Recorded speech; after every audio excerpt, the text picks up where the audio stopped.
बिस्मिल्लाहिर्रहमानिर्रहीम, अस्सलाम वालेकुम, वेलकम टू माय चैनल। आज की जो मेरी वीडियो है इसके ऊपर हम बीपीएससी के ऊपर ऑनलाइन अप्लाई करने का तरीका सीखेंगे। तो बीपीएससी के अंदर काफ़ी ज़्यादा जॉब्स आई हुई हैं और आती भी रहती हैं। तो जब भी आपने ऑनलाइन अप्लाई करना है तो आप घर बैठे इस तरीके से ऑनलाइन अप्लाई कर सकते हैं। मैं आपको स्टेप बाय स्टेप जो है चीज़ें बताऊँगा।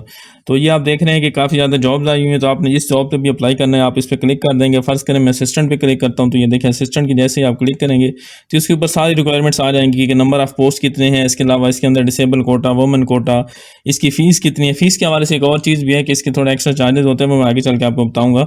इसकी पोस्टिंग कहाँ होनी है, इसके लिए एज कितनी चाहिए, तो ये सारी चीज़ें आपने पढ़ के आगे जानी है। तो जैसे ही आप ये सारी चीज़ें पढ़ेंगे तो नीचे क्वालिफ़िकेशन सेट आपको नज़र आ रहा होगा। तो इसमें कन्फ्यूजन होती है सम टाइम कि कौन सी पोस्ट पे अप्लाई करें और उसके लिए क्या क्वालिफ़िकेशन चाहिए होगी। तो ये आप क्वालिफ़िकेशन आप पहले देख लें, अगर ये आपकी क्वालिफ़िकेशन से मैच करती है देन आप अप्लाई करें। प्रोसीड पे क्लिक करेंगे, आई कन्फर्म पे आप क्लिक करेंगे। ये जो है यहाँ पे डायलॉग बॉक्स पे टिक का निशान करेंगे तो अप्लाई ऑनलाइन पे आप लोग क्लिक कर देंगे, ठीक है। उसके बाद जो पहला स्टेप है उसमें आपने ये करना है कि अपना CNIC पहले विद डैशेस लिखना है और उसके बाद विदाउट डैशेस लिखना है। तो आपने अपना CNIC यहाँ पे पहले जिस तरह डैशेस के साथ लिखते हैं आप, CNIC पे लिखा होता है वो लिखना है। उसके बाद जो है आपने विदाउट डैशेस लिखना है और उसके बाद प्रोसीड पे क्लिक करना है। फिर नेक्स्ट स्टेप आएगा, आपने अपना जो ईमेल एड्रेस लिखना है। ईमेल एड्रेस आपने वैलिड लिखना है जो आप यूज़ भी करते रहते हो, क्योंकि आपको टेस्ट के हवाले से मेल आएगी। जिस डेट को आपका टेस्ट होगा तो आपको इस पर मेल भी आएगी। और नंबर आपने वो देना जो आपका पोर्टेबल ना हो, मतलब किसी दूसरी सिम पे कन्वर्ट ना हो। अगर आपने कन्वर्ट नंबर दे दिया तो आपको मैसेज जो है टेस्ट का जो मैसेज है वो आपको नहीं आएगा। तो ये आप दो चीज़ों का आपने ख्याल रखना है।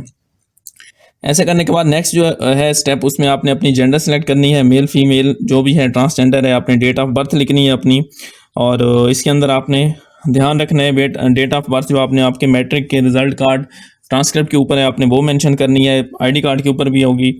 तो इसके बाद अगर आप गवर्नमेंट एम्प्लॉई हैं तो आप यस कर देंगे, अगर आप नहीं हैं तो नो कर देंगे। तो इसमें एज रिलैक्सेशन का आपको फ़ायदा मिल सकता है। अगर आप यस करेंगे तो कई ऑप्शन सामने आपके आ जाएंगे कि आप कब से सर्विस कर रहे हैं, इसके अलावा कि आपकी जॉब किस नेचर की है, कॉन्ट्रैक्चुअल है, रेगुलर है।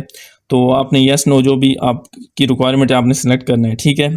इसके बाद स्पेशल पर्सन है तो उस पर भी अगर आप नहीं है तो नो करेंगे। यस करेंगे तो आपको वो फॉर्मेलिटीज़ पूरी करनी होगी जो जो वहाँ पे आर्म फोर्सेस से आप रिटायर हैं तो जो है आपको वो फॉर्मेलिटीज़ भी पूरी करनी होंगी। अगर आप येस पे क्लिक करते हैं, डिसेबिलिटी वाले पे अगर आप करते हैं तो आपको नो पे क्लिक करते हैं तो आपको कोई ऑप्शन सामने नहीं आएगा, ठीक है।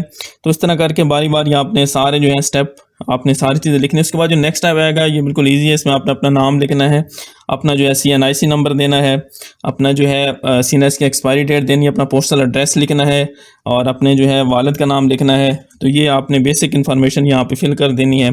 कुछ चीज़ें मैंने यहाँ पे हाइड की हैं पॉलिसीज़ की वजह से।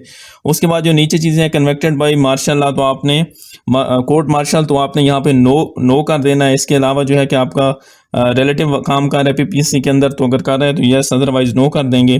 तो मोस्टली ये चीज़ें ये नो वाली हैं। ये है कि अगर आप पे कोई केस वगैरह है, ये इस तरह की चीज़ें हैं, नो करना है। अगर आप मेडिकल किसी फील्ड के लिए ये MBBS टाइप किसी जॉब के लिए अप्लाई कर रहे हैं तो यहाँ आपने अपना नंबर लिखना है, ये जो लिखा हुआ है PMC PVMC नंबर होता है, ठीक है। और ये अगर आप जैसे कारपोरल की जॉब आई है तो मेडिकल सर्टिफिकेट इशू डेट ये आपने लिखनी है जिस डेट को आपने मेडिकल बनवाया है। हर जॉब के लिए ये ज़रूरी नहीं होता, तो आपने इसको छोड़ देना। सिलेक्ट चांस, अगर आप इस पोस्ट पे पहले अप्लाई कर चुके हैं और आपका टेस्ट फेल हो चुका है तो फिर आपने सिलेक्ट चांस करना है। आपने 0 1 2 अगर आप पहले से दे चुके हैं। इसके बाद आप सेंटर सेलेक्ट करना है कि आपका कौन सा सेंटर है, आप कौन सा कहाँ पे टेस्ट देना चाहते हैं, कहाँ पे इंटरव्यू देना चाहते हैं। उसके बाद ये आपका ये फ़ीस वाला प्रोसीजर आ जाएगा। जैसे ही आप क्लिक करेंगे तो ये आपका नाम और PSID जनरेट हो जाएगी। तो इस PSID को फ़ी पे करने का मैं आपको बताऊंगा आगे चल के। आप जब पे करेंगे तो देन नेक्स्ट स्टेप होगा, इसके बगैर नहीं होगा। तो आप यहाँ पे स्टॉप भी कर सकते हैं। ये देखिए मैंने फ़ीस पे कर दिया तो उसके बाद ये नेक्स्ट स्टेप आ गया है। अगर मैं यहाँ पे आपने फ़ीस पे कर दी तो इसके अलावा इसका और ऑप्शन भी है कि अगर आपने वहाँ पे स्टॉप कर दिया, आपने अगले दिन फ़ी जो है आपने वो पे की, तो नेक्स्ट उसके बाद जो उसका प्रोसीजर होगा वो दोबारा से भी आप शुरू कर सकते हैं। उसी पोस्ट पे जाएं असिस्टेंट वाली पे और उस पर ऑनलाइन अप्लाई पे क्लिक करें, CNIC दें, तो आपका जो स्टेप है ये यहीं से शुरू होगा, ठीक है। तो आपने इसमें परेशान नहीं होना कि इसमें जो है कुछ स्किप हो जाएगा, ठीक है। उसके बाद ये तस्वीर आपने लगानी है तो इसके लिए रिक्वायरमेंट्स लिखी हुई हैं वो आपने पूरी करनी है कि 4.5 cm सेंटीमीटर जो है हाई होनी चाहिए, 3.5 सेंटीमीटर वाइड। तो इसमें आपने ये ख्याल करना है कि ये जो KB होनी चाहिए 30 KB से कम आप रख लें। सिंपल एज दैट के 30 KB से कम आपकी तस्वीर होनी चाहिए। 25 KB या 20 KB तक आप बहुत ईजी है, आप पावर पॉइंट के आप उसके ज़रिए पेंट के ज़रिए भी इसमें कर सकते हैं। यहाँ पे आपने अपनी जो है तस्वीर पेस्ट करनी है, अपलोड पे क्लिक करेंगे तो देन आपकी तस्वीर शो होगी। चूज़ फाइल में आपने चूज़ करनी है, अपलोड में आप करेंगे तो आपकी तस्वीर आ जाएगी। CNIC का भी इसी तरह आपने जो साइज़ है वो 20-25 KB तक रखना है। चूज़ फाइल करनी है, इसके बाद अपलोड करेंगे तो ये हो जाएगा। ठीक है, बाकी जो स्टेप हैं आप कर चुके हैं। तो इसके अलावा एजुकेशन रिकॉर्ड जो है वो आपने यहाँ पे लिखना है। एजुकेशन रिकॉर्ड में आप ऐड पे क्लिक करेंगे तो ये देखिए क्वालिफिकेशन सेट है। अगर इसमें 3-4 क्वालिफिकेशन सेट है, अब इसमें तो आ एक रहा है, तो आपने वो सिलेक्ट करना है जो आपकी क्वालिफिकेशन से मैच करता हो। ठीक है, वरना आप इसको चेंज भी कर सकते हैं। तो इसमें है ये एक, तो हम इसको प्रोसीड कर देते हैं। इसके अंदर आपने सबसे पहले मैट्रिक से शुरू होना है। मैट्रिक से ऑनवर्ड्स आपने अपनी डिग्रीज लिखनी है, आपने अपना बोर्ड लिखना है कि आप किस बोर्ड से आपने मैट्रिक का इम्तिहान दिया था। ठीक है, वो आपने यहाँ पे लिखना है। उसके बाद ये नेक्स्ट है कि आपने सब्जेक्ट कौन कौन से पढ़े थे। उसके अंदर आप साइंस आर्ट्स भी सिर्फ मेंशन कर सकते हैं मैट्रिक के अंदर, या फिजिक्स केमिस्ट्री मैथ भी लिख सकते हैं, जो आपको इजी लगे। मतलब सब्जेक्ट आप चाहें तो लिख सकते हैं, जस्ट आप साइंस भी लिख सकते हैं इसके अंदर। और इसके अलावा आपका रिजल्ट किस डेट को आया था, आपका सिस्टम एनुअल था या सेमेस्टर था, वो आपने लिखना है। इसके अलावा आपके मार्क्स कितने आए थे, टोटल मार्क्स कितने थे, और उसके साथ ही आपकी जो है फर्स्ट डिवीजन थी, सेकंड डिवीजन थी, वो लिखना है आपने। रिज़ल्ट की जो है डेट लिखनी है आपने कि किस डेट को डिक्लेयर हुआ था, आपका रिज़ल्ट अनाउंस हुआ था।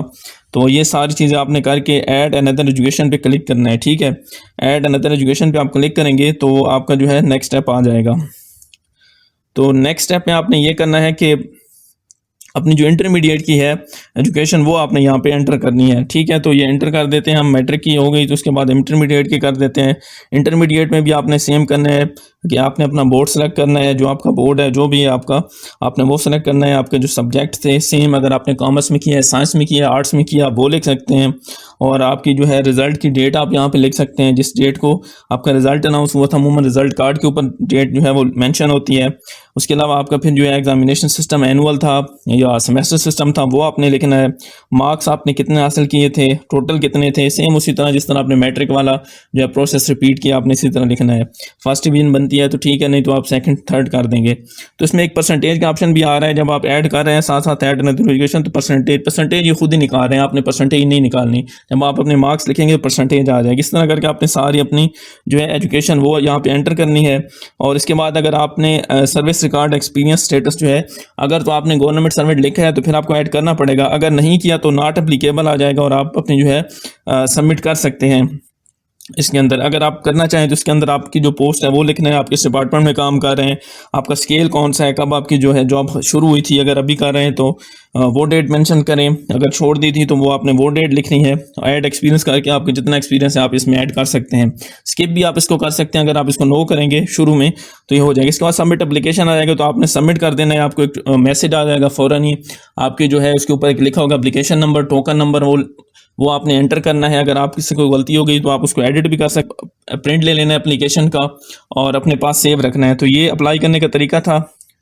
तो इसका जो है लिंक वो मैंने डिस्क्रिप्शन के अंदर दे दिया है कि आपने फ़ीस किस तरह से पे करनी है। इसके अलावा भी अगर आपको क्वेश्चन हो कमेंट करके पूछ सकते हैं। फ़ीस है उसके लिए